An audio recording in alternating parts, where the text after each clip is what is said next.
Well, you want those people to realize they weren't cheated. They just got beat. There's a larger group that's on the other person's side. It was a fair contest. This guy won. He's not my president, but I wish him well. Meaning that's what you want. But if you get to the point where that no longer matters, where I don't really care about this contest. I'm okay with this contest as long as I win this contest. But the moment that I don't win this contest, we need to change the rules. Well, that's basically what we have. These guys, look, I don't know if this is one of those things where Flynn is throwing out there to be bombastic. I don't know if it's one of those things where he's being that way because he doesn't necessarily believe anything would happen along that way. And so he's just kind of throwing out red meat. I'm not sure. Either way, this is dangerous. And I'm telling you, you see this the way now, it will come back to you. This is not going to stay this way with these guys of the fringe. Think back to what the fringe was and think back to what it is now. They're basically mainstream. The Ronald Reagans of the world are basically the Democrats right now. These guys are basically further along the right wing of the political spectrum where they are actively talking about destroying the Constitution in order to install a military junta with Trump as suppose as the head. Workers, pay attention to this. Joe Biden is not going to be sufficient to prevent the next person who comes up and gets in office. That next Trump is going to be more competent. That next Trump is going to be able to use the levers of government better. And that next Trump is going to have a base of people who are going to back him every bit as much and as fervently as this Donald Trump. And he will lead them right off of a cliff and us with it. As society gets to the point of having more and more technology ensconced throughout the society itself, you're going to get this situation of a tipping point, right?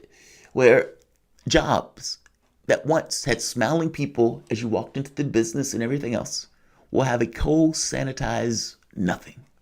Oh, there will be technology. There will be a robot there. It would hit your card when you walk in and purchase your products. But you wouldn't necessarily need a checkout counter because it would automatically tap your card when you walk out. No person, no touch necessary. Same thing with McDonald's. If you're in Germany or in some of the countries abroad in Europe, they have people, but they also have kiosks.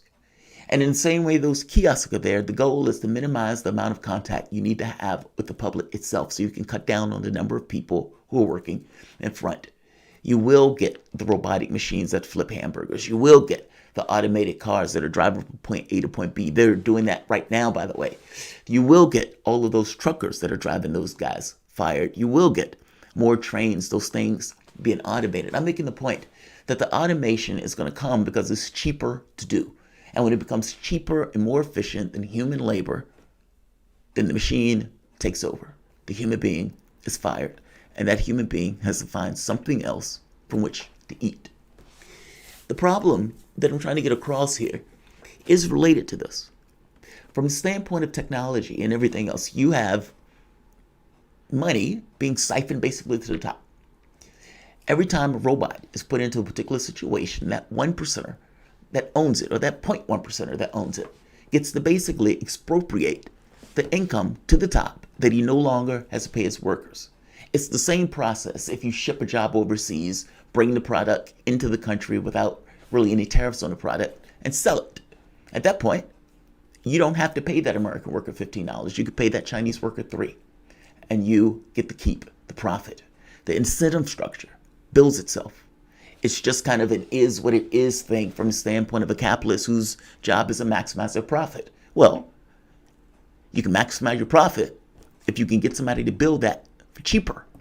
And not just cheaper. What if they don't get blue? What if they don't get a cold? What if they don't have to worry about getting sick or COVID, or they can work at nights? They don't have to complain about their kids. They don't have to do any of that stuff.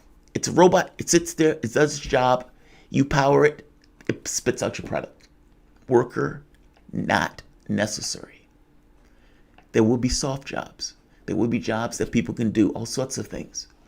But I'm making the point that from the standpoint of labor, the ability to have general strikes, the ability to shut shit down, the ability to say, we don't like this, this is unacceptable to us. So the trains aren't going to run, the airplanes aren't going to fly, the boats aren't going to go. The potential is there. We in this country don't have a solidarity among each other from the standpoint of labor and work, even though we should. We atomize in this kind of very weird way, whereas my lot is intimately tied to your lot, especially from the standpoint of us being poor or middle class. It is utterly bizarre that we function in a society and take the perspective of the 1%, despite the fact that the majority of us are not in the 1%.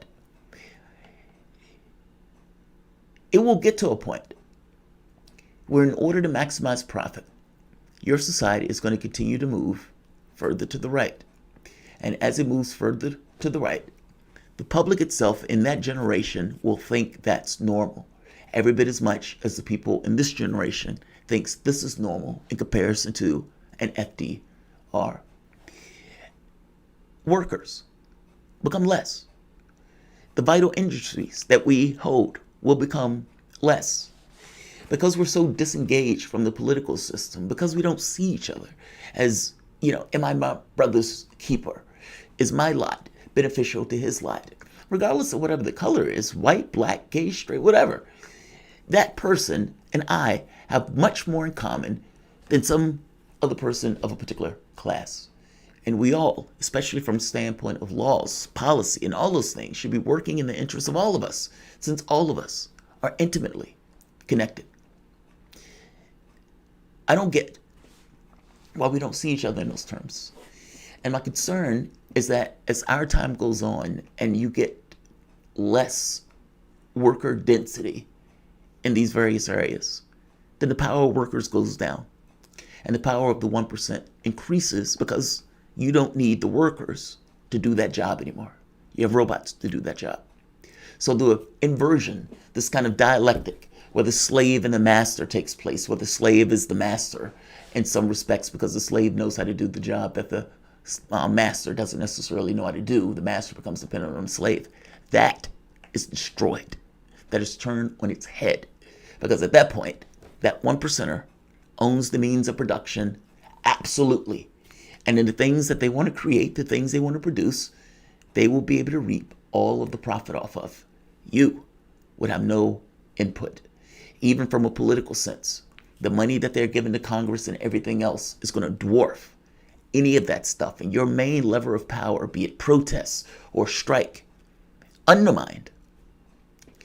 This is important because it's one of those things where this guy, when people and the riots come, when people get pissed off, when people are burning shit to the ground, they're burning the police stations, you're going to get a right-winger that says law and order.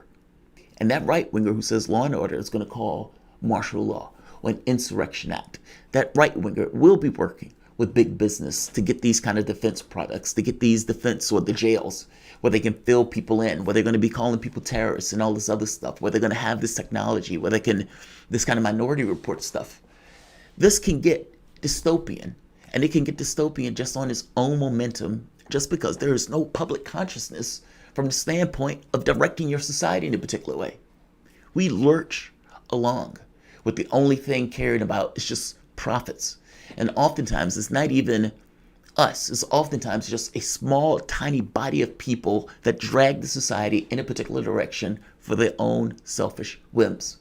We don't control what we produce in any real sense. You get somebody from Apple that produces a particular product and charge you an arm and a leg for it, and then add in planned obsolescence. So even though you're spending a shitload of money for the product, the thing still goes up in smoke at some point. You gotta buy another one. We could build products that last, that are sustainable. We just don't. If we did, the public or the businesses wouldn't be able to stay in business. And so you have this weird situation where all of these supplies are basically mined from the ground. All of these minerals are basically refined. All of this work and time goes into manufacturing the pieces. And then within a few years, toss it. Trash. All for profit. Something that's not real. As opposed to the environment that is. Look, I guess I'm saying this talking point is not going to go away. Meaning, maybe for this time period, it will. But at some point, that guy is going to be the norm. The Trump and the populists on the right will be the norm. And the question becomes whether or not there is something on the left that at the very least could give people a better option than that. It will be chaos. And the question becomes, how do you quench the chaos? Do you quench it with dominating the streets? Or do you try to get to the root of why that chaos exists and try to deal with the root of that chaos, meaning the economic basis, the environmental basis of where people are, how you treat people, how people are able to make their ends, whether or not people are alienated from the society, why they're alienated from the society. Don't get me wrong, I don't necessarily think the economics of it is everything. There is a racial dimension from the standpoint of identity. There's also a dimension from the standpoint of, yes, partial identity. But to me, the overwhelming dominant aspect of our world and our society is economics, and even the aspects of race and identity to some degree were pushed through that, where those things became after effects, where the primary is the economics. Yeah. It's just disconcerting. That's all. It's just disconcerting. All right. I am going to say like, I'm going to say share, and I am going to say subscribe.